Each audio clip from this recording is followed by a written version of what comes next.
Dans cette vidéo, nous allons apprendre à calculer la valeur moyenne et la valeur efficace d'un signal à travers 4 exemples. C'est un exercice dont j'ai mis l'énoncé dans les commentaires. Vous pouvez donc facilement le télécharger. Alors, je vais prendre un par un les 4 signaux qui nous sont proposés. Donc, premièrement, on va calculer la valeur moyenne, U1 moyen, du signal U1 ci-dessus, qui est un signal carré. La valeur moyenne, par définition, c'est l'intégrale de 0 à grand T de U1 de T dt. Ici, nous pouvons placer la période. Nous voyons ainsi qu'à grand T, le signal revient à sa position initiale. Et bien sûr, nous avons la demi-période. Ça va nous aider à décomposer notre signal. Effectivement, cette intégrale, je vais la décomposer en deux, de 0 à T sur 2. Et le signal U1 prend alors la valeur U0 dt, plus intégrale de T sur 2 à grand T, cette fois de moins U0 dt. Je poursuis. Intégrale de U0, ça va me faire U0t à prendre entre 0 et T sur 2, plus moins U0t à prendre entre T sur 2 et grand T. Ce qui nous fait U0 T sur 2, moins 0, moins U0t, plus U0 T sur 2. Et effectivement, nous voyons que ceci nous donne une valeur moyenne, U1 moyen, égale à 0. C'est tout à fait logique puisque pour une alternance positive, je compte une alternance négative. On pouvait donc s'attendre à trouver une valeur nulle. Maintenant, cherchons la valeur efficace, U efficace. Nous avons vu que U efficace correspond à la racine de U1 carré en moyenne, soit la racine de 1 sur t, intégrale de 0 à t sur 2 de U0 au carré dt, plus intégrale de t sur 2 à t de moins U0 carré dt. Ceci me donne racine, je compléterai après, 1 sur t. L'intégrale de U0 carré va me faire tout simplement U0 carré t à prendre entre 0 et t sur 2, plus moins U0 carré me donnera exactement la même chose, U0 carré à prendre entre t sur 2 et grand T. Je complète une fois, ceci fait la racine. Ce qui nous donne 1 sur t, U0 carré t sur 2, moins 0, plus U0 carré t, moins U0 carré t sur 2. On n'oublie pas les parenthèses et la racine. Je m'aperçois effectivement que ici, ça me fera U0 carré t, pour finir, qui va se simplifier. On aura donc racine de U0 carré, soit U0. Et la valeur efficace que l'on trouve est U0. Voici donc les deux valeurs demandées dans cette question. Nous avons effectivement une valeur moyenne nulle, logique puisque l'alternance positive est compensée par l'alternance négative. Et en valeur efficace, tout se passe comme si la tension valait U0. En effet, que cette tension soit positive ou négative, le dipôle verra un courant qui aura le même effet. Deuxième application que nous avons ci-dessus, toujours un signal carré. Cette fois, il possède un offset, c'est-à-dire qu'il a une valeur moyenne de U0, mais il varie de 0 à 2 U0. Nous allons procéder de la même manière, un U2 moyen, 1 sur t, intégrale de 0 à grand T de notre signal U2 de t. C'est bien sûr la définition de la valeur moyenne. Je vais ici toujours le décomposer puisque je m'aperçois qu'il y a pour une période grand T, de 0 à t sur 2, je vais prendre une certaine valeur positive, et de t sur 2 à t, je vais prendre une valeur nulle. D'où la décomposition, intégrale de 0 à t sur 2, cette fois ça vaut 2 U0 dt, plus intégrale de t sur 2 à grand T de 0 dt. Je l'écris comme ceci pour le moment. 1 sur t, primitive de 2 U0, 2 U0t, à prendre entre 0 et t sur 2. L'intégrale de 0, c'est 0, pas de souci. Et donc, ça me fera 1 sur t fois 2u0, t sur 2, moins 0. Je ne l'écris donc pas. Les 2 se simplifient, les t se simplifient. Je trouve une valeur moyenne égale à u0. Je résume donc. Nous avons trouvé u2 moyen égale u0. Maintenant, la valeur efficace. u2 efficace.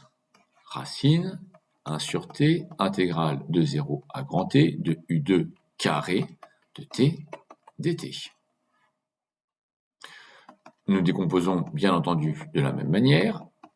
0 à t sur 2 de 2u0 au carré dt plus intégrale de t sur 2 à t de 0 au carré dt.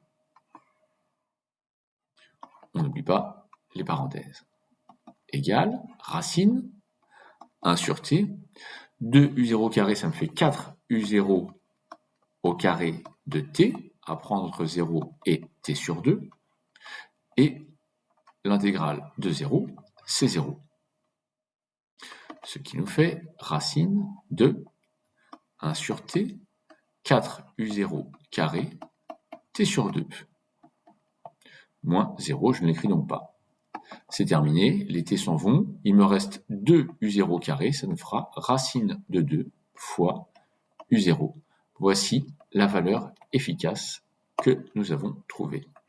Pour résumer, nous avons trouvé une valeur moyenne égale à u0, c'est tout à fait logique puisque visuellement, en moyenne, nous constatons effectivement que le signal u2 a une valeur moyenne de u0 et sa valeur efficace est égale à racine de 2 fois u0. Troisième application, nous allons ici calculer la valeur I moyen du courant I de t. Comme nous l'avons dit, 1 sur t, intégrale de 0 à grand T de I de t dt. Nous avons la période grand T ici. Nous voyons que de 0 à t sur 3, le signal vaut moins I0, et de t sur 3 à grand T plus I0. Nous allons donc nous en servir pour décomposer nos intégrales.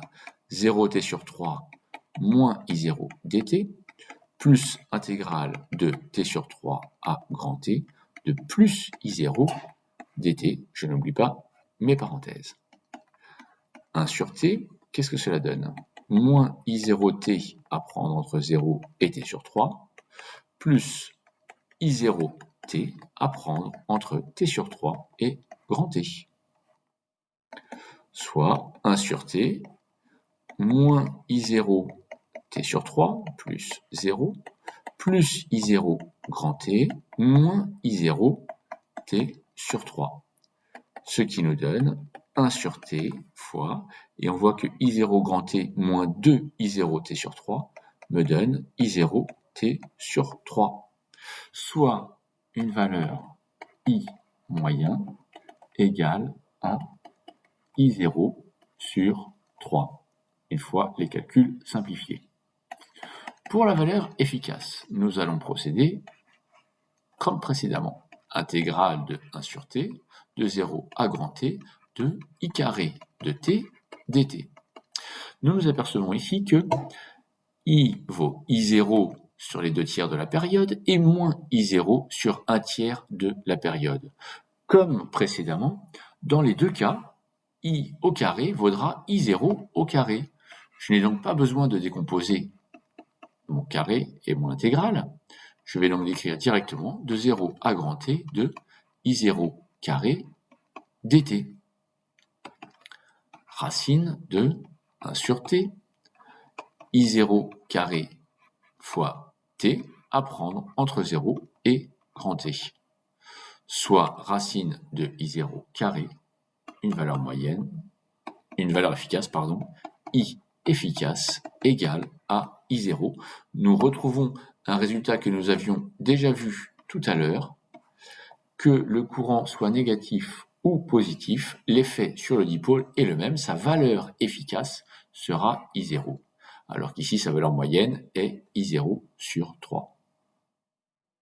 Dernière application, nous avons ici un signal en dents de scie de 0 à grand T. Évidemment, comme il passe par l'origine c'est un signal linéaire, je peux donc écrire qu'il est égal à k fois le temps t. Première chose, nous allons déterminer son expression. Puisque le point de coordonnées grand T I0 est un point de cette courbe, nous pouvons donc remplacer dans l'équation I0 égale à k fois grand T, soit k égale I0 sur grand T. Ça y est, nous avons déterminé l'expression de notre signal I de t. Il s'agit de la pente I0 sur grand T que multiplie le temps petit t. Cela donc nous servira pour pouvoir calculer la valeur moyenne et la valeur efficace. Commençons par la valeur moyenne.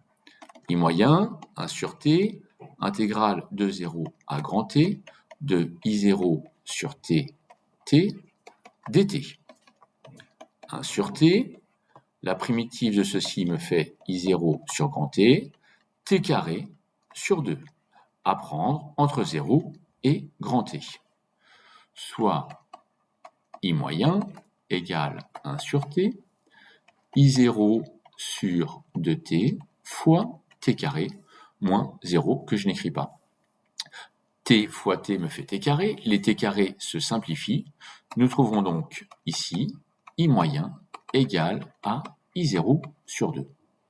Déterminons maintenant I efficace. Il s'agit toujours de la racine, 1 sur t, intégrale de 0 à grand T, de I carré. I carré, c'est ceci au carré, soit I0 carré sur t carré fois petit t au carré dt.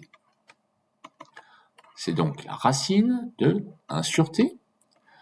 I0 carré sur t carré sont des constantes. Primitive de t carré, il s'agit de t cube sur 3, à prendre entre 0 et grand T. Je peux donc remplacer directement 1 sur t, I0 au carré sur 3t carré, que multiplie t au cube. Ce qui fait une racine, les choses se simplifient, t fois t carré me fait t au cube, qui se simplifie avec ce qu'il y a en haut, racine de I0 carré sur 3, soit une valeur efficace égale à I0 sur racine de 3. Nous avons donc déterminé une valeur efficace égale à I0 sur racine de 3 et une valeur moyenne égale à I0 sur 2.